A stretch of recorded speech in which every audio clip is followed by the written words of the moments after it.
ಧನ್ಯವಾದಗಳು. ಒಂದು ಈಗ ಹೇಗೆ ಬಂದು ನಾವು ಬಹುಶಃ ಸ್ವಲ್ಪ ಹಿಂದೆ ಹೋಗೋಣ. ಇಲ್ಲಿ ನಾವು ನೆರೆದಿರೋ ಜನಗಳಲ್ಲಿ ಬಹುಶಃ 60ರ ದಶಕದಲ್ಲಿ ಶಿಕ್ಷಣ ಮಾಡಿದಂಥವ್ರು ನೀವು ಬಹುಶಃ ವಾಸ್ತವ ಭಟ್ರು, ನಂತರ 70 ಅಥವಾ 80ರ ದಶಕದಲ್ಲಿ ವಿದ್ಯಾಭ್ಯಾಸ ಮಾಡಿದಂಥ ನಾವು, ಶಿಕ್ಷಣ ಪಡೆದಂಥ ನಾವು, 90ರ ದಶಕದಲ್ಲಿ 2000ರ ದಶಕದಲ್ಲಿ ಮಾಡಿದಂಥ ಕೆಲವರು, ಮತ್ತೆ ಇತ್ತೀಚೆಗೆ ಬಹುಶಃ 2010-15ರಲ್ಲಿ ಓದುವಂಥ ವಿದ್ಯಾರ್ಥಿಗಳು ಸಾಕಷ್ಟು ಇದ್ದಾರೆ.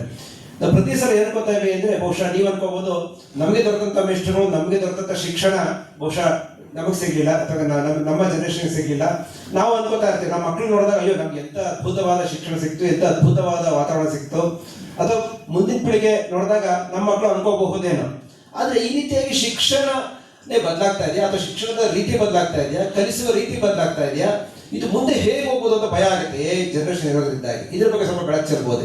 ಹಿಂದಿನ ಶಿಕ್ಷಣ, ಈಗಿರುವಂತಹ ಶಿಕ್ಷಣ ಮತ್ತೆ ಮುಂದೆ ಹೇಗೆ ಆಗ್ಬೋದು ಅಂತ. ಈಗ ನಮ್ಮಲ್ಲಿ ಮೇಜರ್ ಚೇಂಜ್ ಆದದ್ದು 19ನೇ 20ನೇ ಶತಮಾನದಲ್ಲಿ ಬದಲಾವಣೆ ಆದದ್ದು mass education replaced personalised education. Mass education ಬೇಕಾಯ್ತು, ಸ್ಕೂಲ್ ಬಂತು. ಇದನ್ನ ಇಂಡಸ್ಟ್ರಿಯಲ್ ಸ್ಕೂಲಿಂಗ್ ಅಂತೂ ಕರೀತಾರೆ.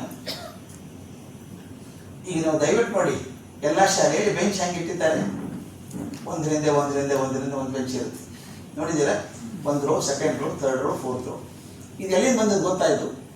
ಅಸೆಂಬ್ಲಿ ಲೈನ್ ಆಫ್ ಅ ಫ್ಯಾಕ್ಟ್ರಿಲಿ ಅಸೆಂಬ್ಲಿ ಲೈನ್ ಹೆಂಗಿತ್ತು ಹಂಗೆ ನಮ್ಮ ಕ್ಲಾಸ್ ರೂಮ್ ಇದ್ದಾವೆ.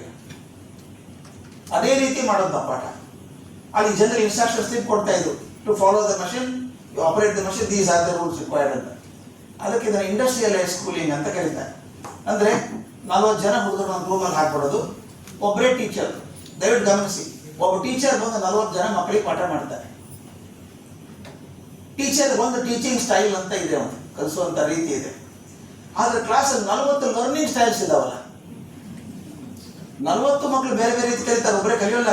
ಅವ್ರ ಮನೆ ಬಂದಂತ ವಾತಾವರಣ ಬೇರೆ, ಸೋಷಿಯೋ ಎಕನಾಮಿಕ್ ಬ್ಯಾಕ್ಗ್ರೌಂಡ್ ಬೇರೆ, ಅವರು ಕಲಿತಂತ ನೆಲೆ ಬೇರೆ ಇರ್ತದೆ. ಅದರಿಂದ ಅದು ಆಗ್ತಿತ್ತು ಮೊದಲು. ಅದಕ್ಕೆ ನಾವೇನ್ ಮಾಡಿದ್ವಿ, ಸ್ಲೋಲಿ ಆದಷ್ಟು ಆಯ್ತು ಕಾಮನ್ ಹೇಳ್ಬಿಡುದಪ್ಪ. ನಮ್ಮ ಕಡೆ ಉತ್ತರ ಕನ್ನಡ ಹೇಳ್ತಾರೆ, ಓದೋ ಶಂಕ ಓದ್ಬಿಡು, ಯಾರು ಕೇಳ್ತಾರೆ. ನಮ್ಮ ಶಿಕ್ಷಣ ಯಾಕೆ ಡಿಜನರೇಟ್ ಆಯ್ತು ಅಂದ್ರೆ ಇದು, it did not become personal, it become mass. 40 ಜನ ಹುಡುಗರಿಗೆ ಅದೇ ಫಿಸಿಕ್ಸ್, ಅದೇ ಕೆಮಿಸ್ಟ್ರಿ 40 ಜನಕ್ಕೆ. ದಯವಿಟ್ಟು ವಿಚಾರ ಮಾಡಿ ನೋಡಿ, there is a boy who does not like science in the class, he has to sit there in the class. There is a boy who does not like mathematics, he sits in the class. ಆ ಹುಡುಗರಿಗೆ ಕನ್ನಡದ ತುಂಬಾ ಆಸಕ್ತಿ ಇದೆ, ಅವ್ನು 4 period ಹೊರಗೆ ಸಿಗೋದು, ಉಳಿದ ಪೀರಿಯಡ್ ಎಲ್ಲ ಇಂಟ್ರೆಸ್ಟ್ ಇಲ್ಲ ಅವನಿಗೆ, but he has to sit there. ಹೀಗಾಗಿ ಕಂಪಲ್ಸರಿ ಎಜುಕೇಶನ್ ಅಂತ ಏನು ಶುರು ಆಯಿತು, ಅದಾದ್ರಿಂದ ಏನಾಯ್ತು, ಎಲ್ಲರೂ ಶಾಲೆಗೆ ಹೋಗೋಕೆ ಶುರು ಮಾಡಿದ್ವಿ. Slowly knowledge, what was important for us, is replace by marks card. Marks card nothing to do with knowledge, but marks card ಬಂದ್ಬಿಡ್ತದೆ. ನನಗೊಬ್ರು ಕೇಳಿದ್ರು, ಸರ್ ಭಾಳ ಚೆನ್ನಾಗಿ ಒಳ್ಳೆ ಪ್ರಶ್ನೆ ಕೇಳಿದ್ರು ನೀವು. ಒಂದು ಶಿಕ್ಷಕರ ಸದನ ಅಂತಿದೆ ಬೆಂಗಳೂರಲ್ಲಿ, ಒಂದು 1000 ಜನ ಟೀಚರ್ ಇದ್ರು, ನಾನು ಮಾತಾಡಬೇಕು ಅಂತ ಹೇಳಿದ್ರು. ಒಬ್ರು ಹಿರಿಯರು ವಯಸ್ಸಾದವ್ರು ನಿಂತ್ಕೊಂಡು, ಸರ್ ನನಗೆ ಅರ್ಥ ಆಗಲ್ಲ ಸರ್, ನಾನು ಸ್ಕೂಲಲ್ಲಿದ್ದಾಗ ಇಡೀ ಶಾಲೆ ಒಬ್ಬರೋ ಇಬ್ಬರೋ ಫಸ್ಟ್ ಕ್ಲಾಸ್ ಇರ್ತಿದ್ರು, SSLC ಅಲ್ವ ಸರ್, ಇಡೀ ಶಾಲೆ ಒಬ್ಬರೋ ಇಬ್ಬರೋ ಫಸ್ಟ್ ಕ್ಲಾಸ್, ಫಸ್ಟ್ ಕ್ಲಾಸ್ ತೊಗೊಂಡವನು ಅಂತ ತೋರಿಸ್ತಾ ಮಾಡಿ ತೋರಿಸ್ತಾ ಇದ್ರು. ಈಗ ಯಾರು ಕೇಳಿದ್ರು 95 ಅಂತಾರಲ್ಲ ಸರ್, ನಾವೇ ದಾಟಿದ್ವು, ಹುಡುಗರು ಬುದ್ಧಿವಂತರಾಗಿದ್ದಾರೆ. ಎರಡೂ ಏನು ಸಂಬಂಧ ಇಲ್ಲ. ಅದಕ್ಕೊಂದು ಸ್ಕೀಮ್ ಆಫ್ ವ್ಯಾಲ್ಯೂಯೇಷನ್ ಅಂತ ಅದಕ್ಕೆ ಆಗ್ತದೆ. ಏನು ಸರ್ ಸ್ಕೀಮ್ ಆಫ್ ವ್ಯಾಲ್ಯೂಯೇಷನ್ ಅಂದ್ರು, ಒಳ್ಳೆ ಇದೆಯಾ, ಕೇಳಿಸ್ತಾ ಇದೆಯಾ? ತುಂಬಾ ಕೂತ್ಕೊಳ್ತಾ ಇದ್ದೀನಿ ಅನ್ಸುತ್ತೆ. ಸ್ಕೀಮ್ ಆಫ್ ವ್ಯಾಲ್ಯೂಯೇಷನ್ ಏನು ಅಂದ್ರು, ಒಂದು ಥಿಯರಿ ಹೇಳ್ಕೊಡ್ತೀನಿ, ಸುಮ್ಮನೆ ಹೈಪೋಥೆಟಿಕಲ್ ಎಕ್ಸಾಂಪಲ್ ಕೊಡ್ತೀನಿ. ಒಂದು ಪ್ರಶ್ನೆ ಇತ್ತು, ಆಕಳಿಗೆ ಎಷ್ಟು ಕಾಲು ಅಂತ. 4 ಮಾರ್ಕ್ಸ್ ಇತ್ತು ಅದಕ್ಕೆ.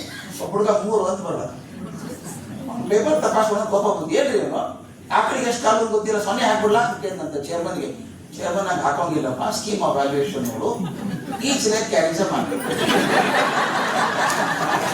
There are 4 makes and 4 marks. ಆ 3 ಅಂತ ಬರೆದಿದ್ದಾನಲ್ಲ, 0 ಕೊಡೋದು ಯಾವಾಗ, ಅವ್ನು ಕಾಲೇ ಇಲ್ಲ ಅಂತ. ಅದಕ್ಕೆ 3 marks, 3 out of 4.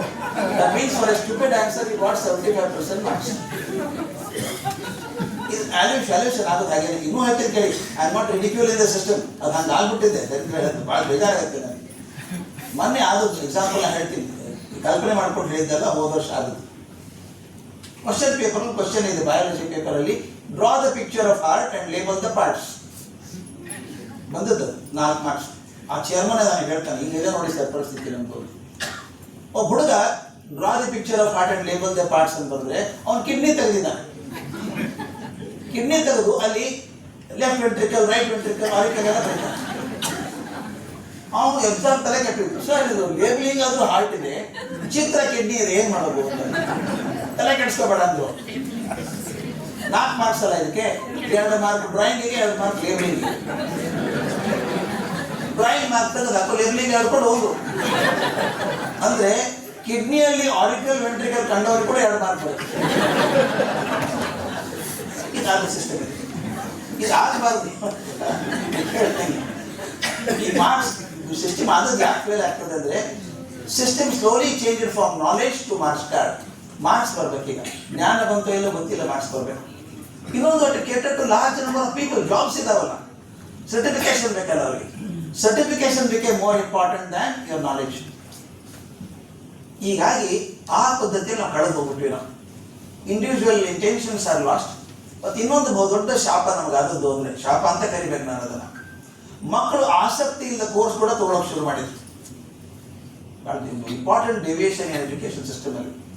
ಮೊದಲು ನನಗೆ ಆಸಕ್ತಿ ಇರೋದನ್ನ ಆರಿಸ್ಕೋತಾ ಇದ್ದೆ, ಈಗ ಹಾಗಿಲ್ಲ. ಈಗ ಅಪ್ಪ ಅಮ್ಮ ಹೇಳ್ತಾರೆ, ನೀನು ಡಾಕ್ಟರ್ ಆಗ್ಬೇಕಾ, ನೀನು ಡಾಕ್ಟರ್, ನಮ್ಮ ಮನೇಲಿ ಯಾರು ಡಾಕ್ಟರ್, ನೀನು ಡಾಕ್ಟರ್, ಈ ಕರ್ಮ ಒಂದು ಡಾಕ್ಟರ್ ಆಗ್ಬೇಕು, ಅದಕ್ಕೋಸ್ಕರ ಹೋಗು. ನೀನು IT ಹೋದ್ರೆ ಸಂಬಳ ಜಾಸ್ತಿ ಬರುತ್ತೆ, BSc ಆದ್ರೆ ಏನು ಸಿಗುತ್ತೆ ನಿನಗೆ, ಹೌದು. So therefore education that was a hallowed profession of gaining knowledge earlier has become an instrument for future prosperous living. Education has become an investment now rather than a process of gaining knowledge. ದುಡ್ಡು ಕೊಟ್ಟರು ಹಾಕ್ತೀವಿ, ಒಳ್ಳೆ ಸ್ಕೂಲ್ಗೆ ಹಾಕ್ರಿ, ಅವನ್ನ ಅಡ್ಡಿಲ್ಲ. Donation ಕೊಟ್ಟರು ಅಡ್ಡಿಲ್ಲ, ಮೆಡಿಕಲ್ ಕಾಲೇಜ್ ಕಳಿಸಿ. ಅವ್ನು ಹಾರ್ಟ್ ಎಡಗಡೆ ಇದೆಯೋ ಬಲಗಡೆ ಇದೆಯೋ ಗೊತ್ತಿಲ್ಲ, ಹೋದ ಡಾಕ್ಟರ್ ಸೈಡ್ ಗೊತ್ತವ್ರು. Therefore we are more worried about certification, recognition rather than knowledge.